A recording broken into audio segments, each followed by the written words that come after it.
காலையில் எந்திரிச்சு வந்த உடனே பார்த்தீங்கன்னா சோஃபா மேலே பிங்கி அழகாக அப்படியே குழந்த மாதிரி படுத்திருந்தது. அது கூட கொஞ்சம் நேரம் உட்காந்து கொஞ்சம் நேரம் பேசிட்டு கொஞ்சம் நேரம் அதுக்கு தடவி கொடுத்துட்டு அதை அப்படியே அழகாக பார்த்துட்டே இருந்துச்சு. என்னடா சொல்கிறாங்க, காலையில் எந்திரிச்சு வந்ததும் அம்மாவுக்கு எப்போ பாரு இதே வேலை தான், தடவி கொடுக்குறதோ என்னை டிஸ்டர்ப் பண்ணுறதே தான், என்னை தூங்க விட மாட்டேங்கிறாங்க அப்படின்ற மாதிரியே பார்த்துட்டு இருந்துச்சு.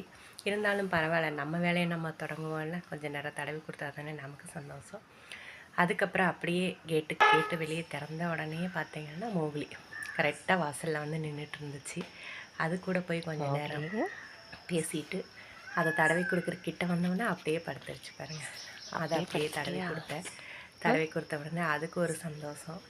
காலையில் 2 பேரையும் பார்த்து இப்படி தடவி கொடுத்து நம்மளுடைய வேலையை ஸ்டார்ட் பண்ணுறதுக்கு எனக்கு ஒரு சந்தோஷம். கொஞ்சம் நேரம் மோகிலி கூட தடவி கொடுத்துட்டு அப்படியே என்ன அழகாக அப்படியே காட்டுறது பாருங்கள். தடவி கொடுத்த உடனே அதை